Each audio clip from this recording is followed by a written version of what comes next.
This amazing guitarist is an extremely well-known mover on the rock scene. He's been on Broadway, been a counselor in the rock and roll fantasy camp, and has notably worked with tons and tons of familiar performers like the Nelson Brothers, Dee Snider, Bret Michaels, Foreigner, and currently works with the Trans-Siberian Orchestra, Whitesnake, and hello, the goddess herself, Cher.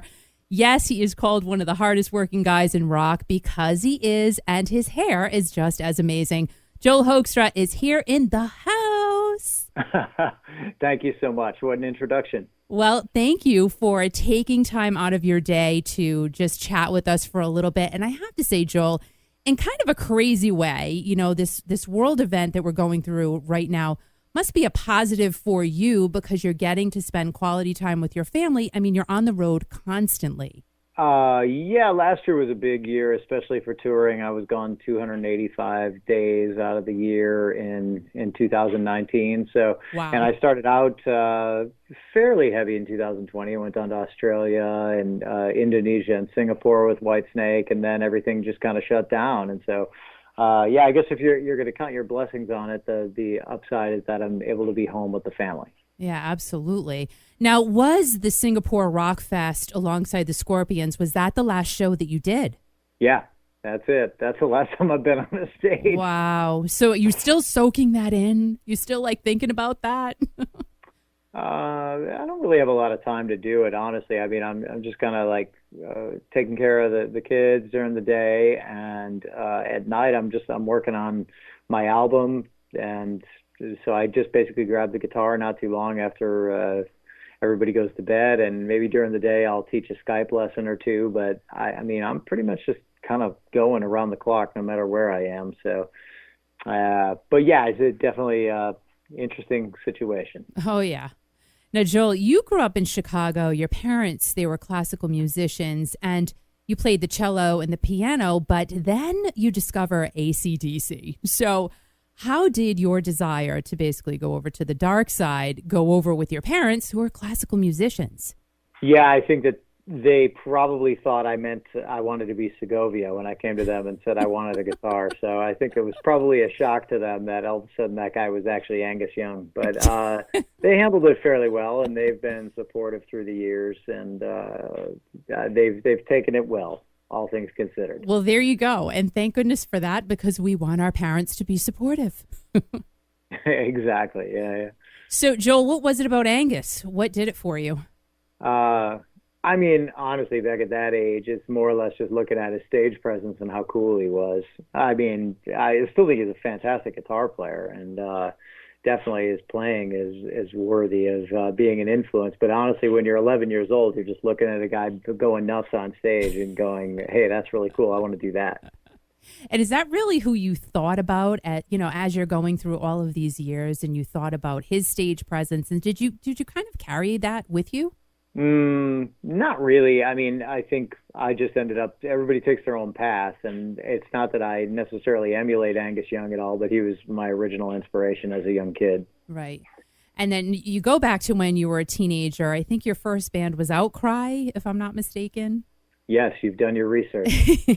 And you guys, you're like 15, 16 years old, and you're playing bars and clubs. Now, going back to mom and dad, how did that go over, or did they know? Well, we were kind of doing the all ages shows for the most part. There were a couple times where the guys had set it up in advance that we could play in certain bars, and it was kind of, we'd play earlier in the night or something like that, and they'd just say, you guys just need to leave immediately. It's back then things were less strict than they are nowadays. I don't think it would fly nowadays, but back in the day, they'd just say, all right, cool, we just need to rush you guys out the back door if any police come in. So I guess that didn't happen ever. It didn't happen ever. There were a couple bars I played later in my life when I was of age where they would let younger people in, and they would do that. They would literally do that. The police would come in and they would rush everyone. Oh, yeah, absolutely, yeah. I mean, it was a little bit more the Wild West back then. I think the 80s and 90s were a crazier time than nowadays. And how fun was that, though, the 80s and 90s, right? Yeah, definitely, absolutely. I mean, I think, youth is wasted on the young. Even though things have worked out fantastically for me, I always look back at my times back then when I was struggling and go, oh, it'd be so cool to be that young again and go back to it in a weird way. But you're in such a great space now. I mean, how could you want to go back? I get what you're saying, but you're in such an awesome, awesome space. Yeah, absolutely. I mean, there's no complaints. Like I said, things have worked out for me, so it's either way. But I'm not gonna lie, it's really cool when I look back on some of the magic of my first time moving away from home and going out to Hollywood. And even though times were tough back then, I just look at that time and just go, man, it was so magical. Like my whole life was in front of me, and I didn't know what was going to happen. So very interesting. So when you moved out to Hollywood, is that when things started kind of taking off for you? Because you're a teenager, like I said, you're playing, like you said, all ages shows and some bars and clubs. But then 2008, you get the gig to play with Night Ranger. So what did it for you? What was that path like? Yeah, there was a lot of time between Hollywood and that. So no, things didn't take off when I went to Hollywood. I was really young. I was like 19 and 20 years old. And I mean, it was basically a couple of years of really great life experience, but things didn't go so well in terms of like, hey, I'm going to make it big. It was, I was going out there as this kid with guitar chops and everything like that. And suddenly Nirvana came around, and it was like the least cool thing in the world to be playing guitar solos. So that totally changed the whole game on me as well. But I went back to Chicago. I had a great run of teaching a ton of lessons. I was teaching like 70 students a week, and I would just supplement it with playing gigs. And things kind of gradually got better in the Chicago area with the gigs I was doing. And one of those was playing with this guy, Jim Peterick, who basically people would know as a guy who co-founded the band Survivor and also the Ides of March. He wrote Vehicle for the Ides of March, and he wrote, of course, all the Survivor songs like Yes, including Eye of the Tiger. And, wow. So Jim would have me in his house band, and he would have these guys come out and sing their hits, and we would play his hits. And I was in the house band. These concerts would only happen but once or twice a year. They're called Jim Peterick's World Stage. And one of the guys that was on that every year was Kelly Kagi, the drummer from Night Ranger. Yep. And that eventually led to the opportunity with them. So that was after I had moved to New York, though. I was still flying back to Chicago to do those. So it's a complicated story. It takes a while to get there, but we want to hear it. We want to hear it. Well, things took off for me very late. I mean, you could just to go through it takes some time. But I mean, building a music career is like a series of baby steps for anybody. I think it's very rare that you get the step from point A to all the way to point Z. You kind of got to go through the whole alphabet.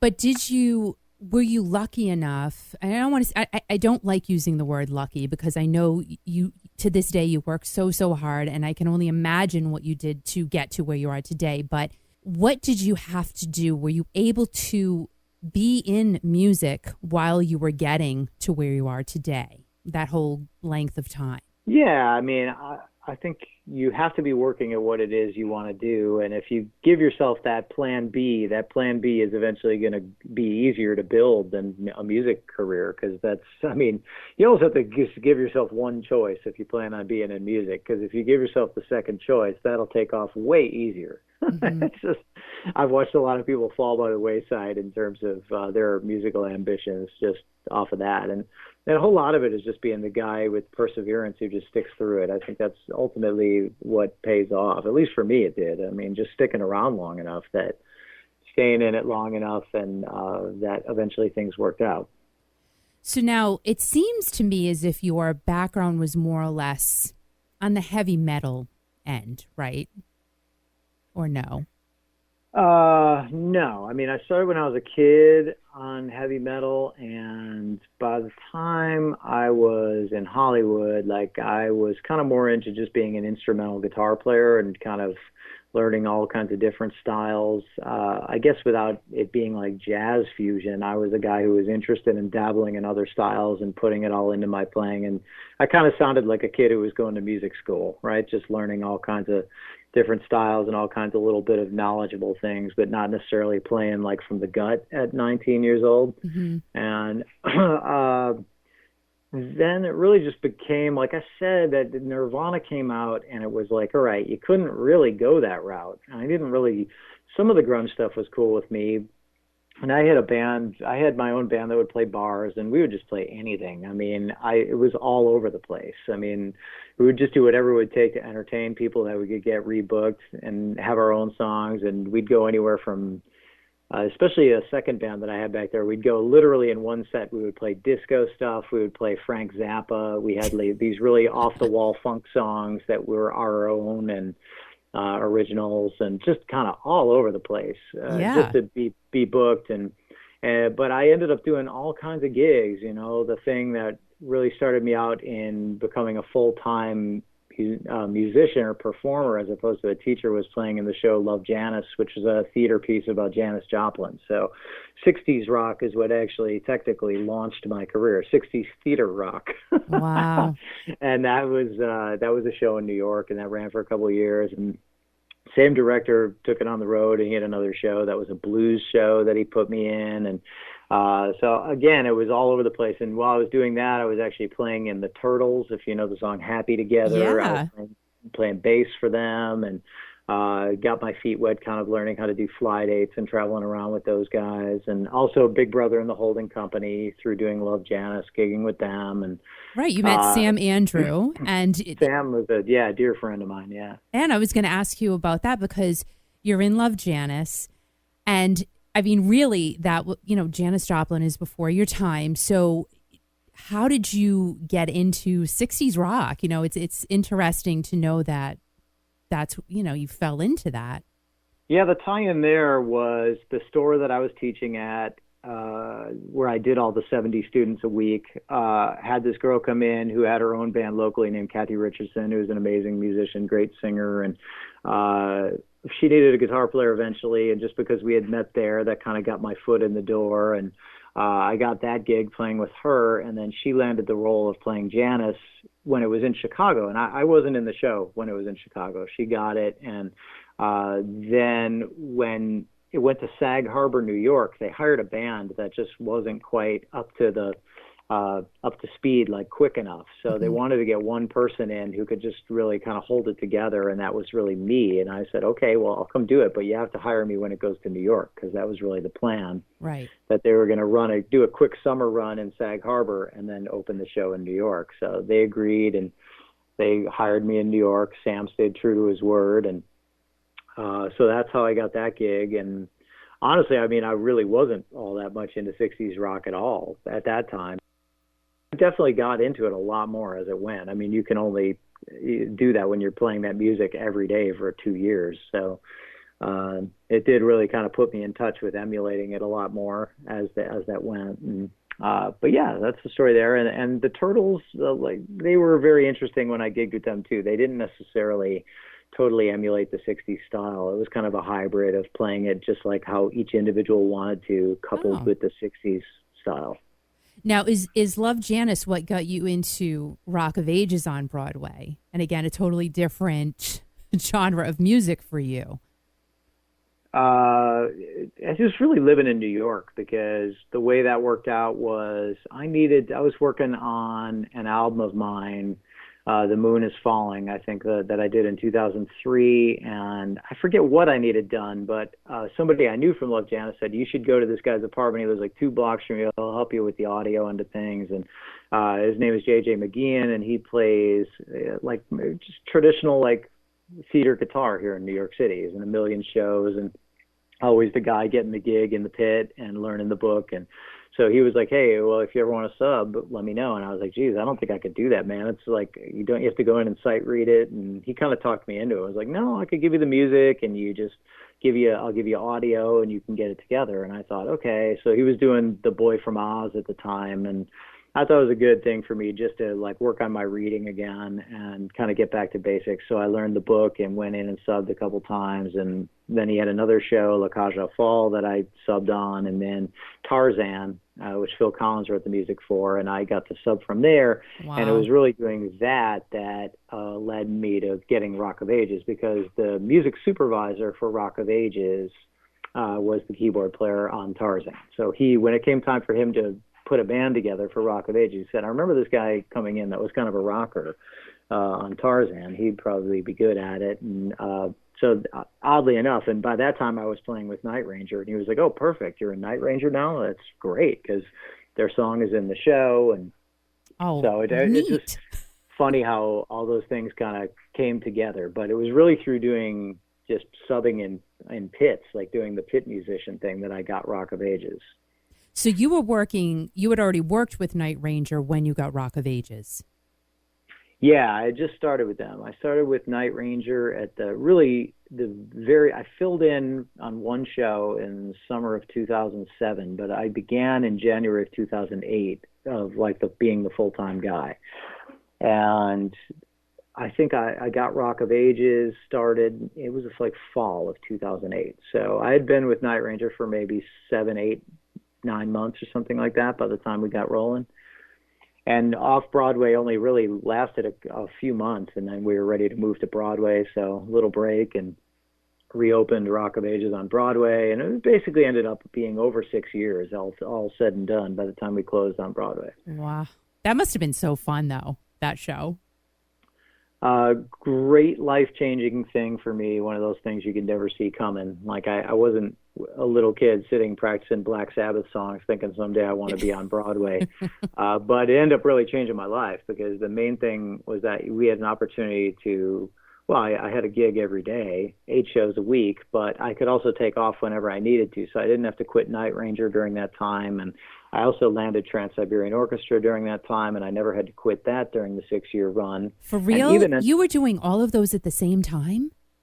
Yeah. So then I was able to, float those 3 gigs kind of simultaneously for really Night Ranger and Rock of Ages all the way from 2008 to 2014, and Trans-Siberian 2010 through 2014. So that period took me from the guy who was always kind of struggling financially to the guy who was like actually had money in the bank and going like, hey, all right, cool. So that was a great experience.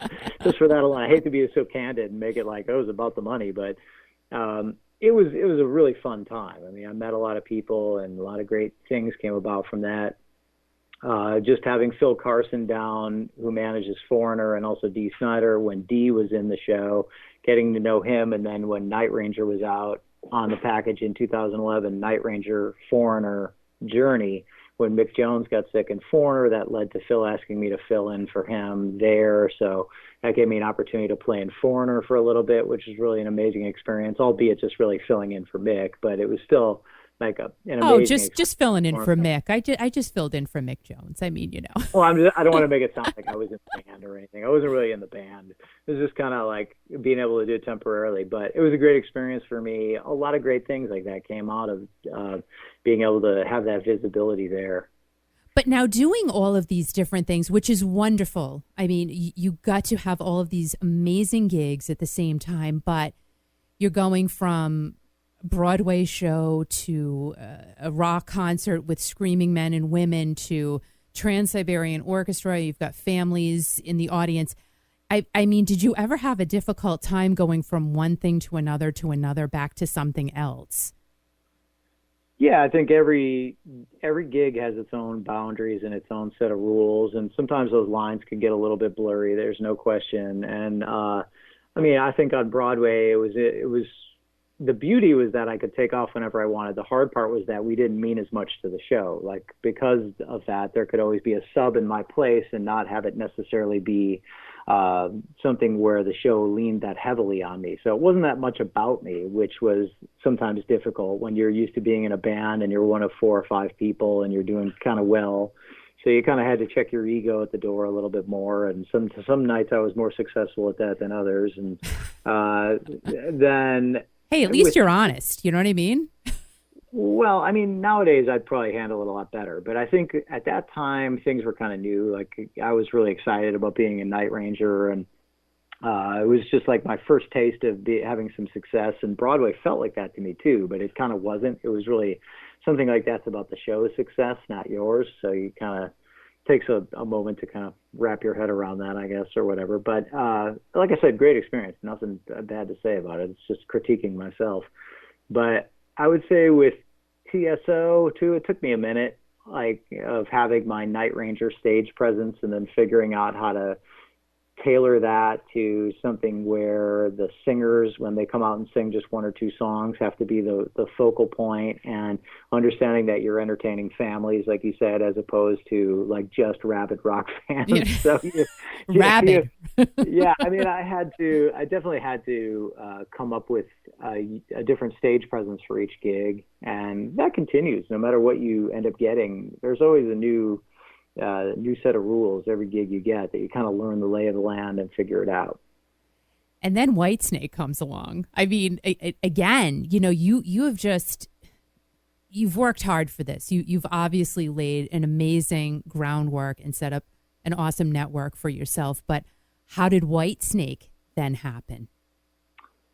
Yeah, so again, there was an availability, and I wanted to audition. So first thing I did was send videos to Reb Beach, because Reb and I knew each other through the Night Ranger gig. Reb actually was in Night Ranger for a year before I was. A lot of people don't remember that. Oh, okay. But he did it after Jeff Watson for a year while Whitesnake was off, and they knew they needed to find somebody. So I was that guy that they ended up finding.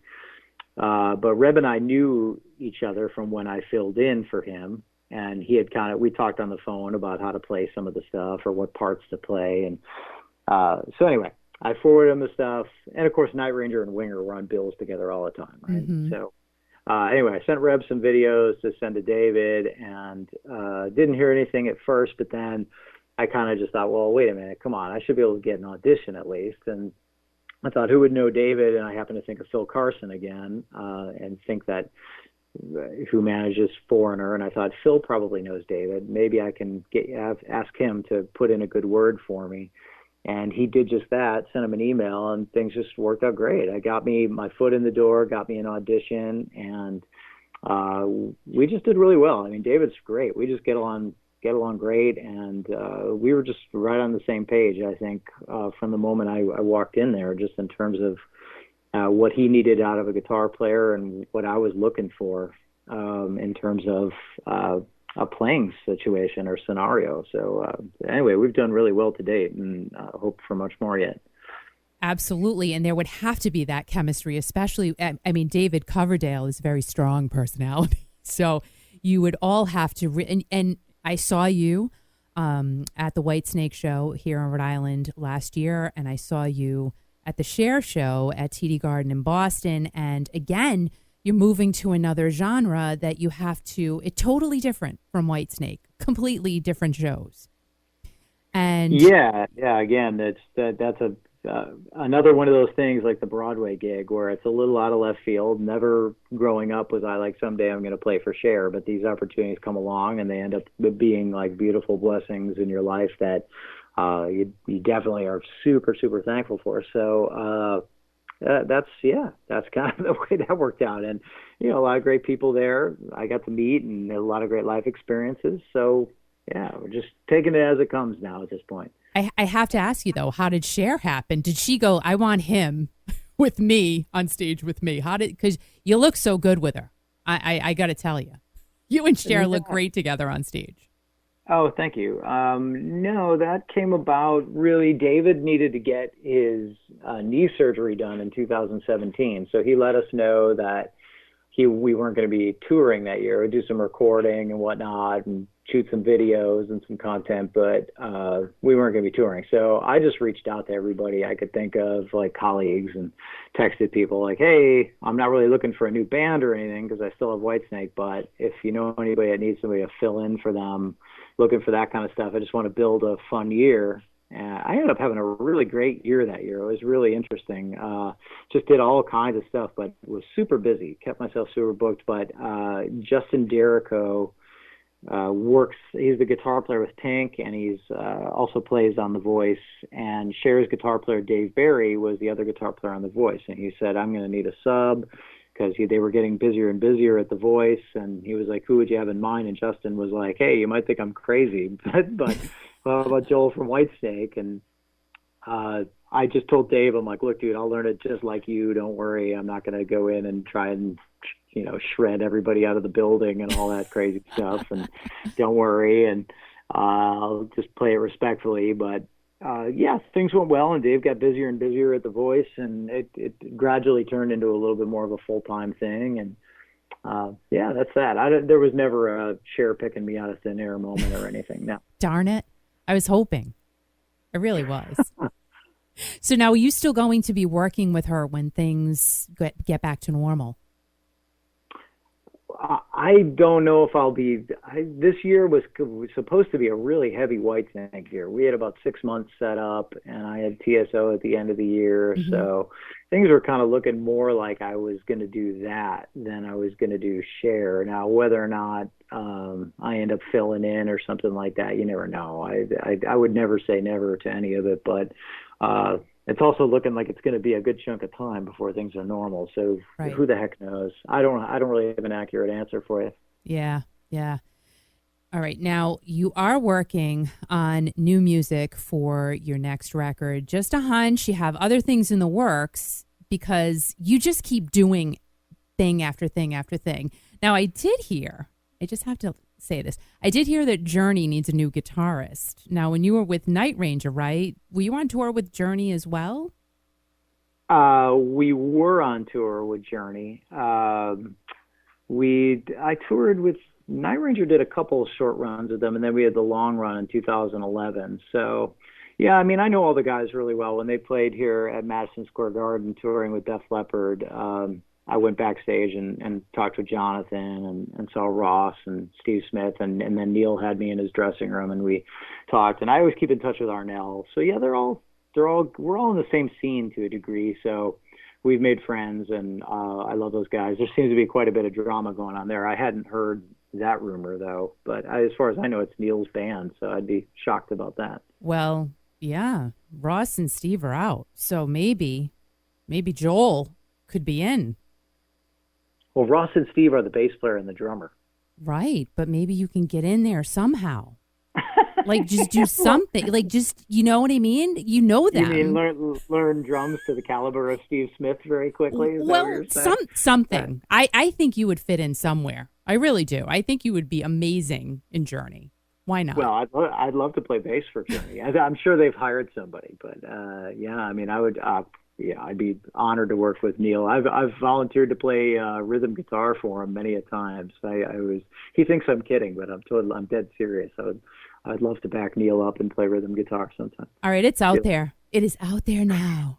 I think they have somebody, I think, in the band nowadays who plays secondary guitar, I think, and keyboards and sings background vocals already. So I actually don't know his name offhand, but I think he plays in Neil's other The Journey Through Time as well. Oh, okay. So I don't, it sounds like I'm speaking out of line, but it doesn't matter. Nobody's doing anything right now. So yeah, no kidding, right? Yeah.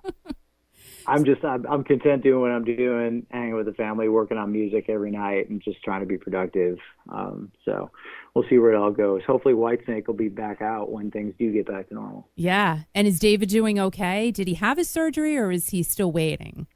I'm not quite sure on that. I think there was some problems getting in at first, I'm pretty sure, because of elective surgeries not happening. So okay. I'm not exactly sure what the timetable is on that, to be honest. But we're always in touch, but it's so much of it is just us joking around the band. We have a band thread, but it's like nonstop.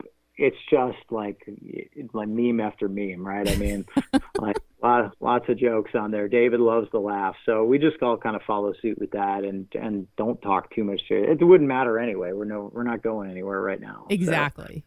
But obviously, I want to wish him well with that. Yeah. Now, I do have a question from one of your fans, Joe. He's been going to see TSO shows since 2003.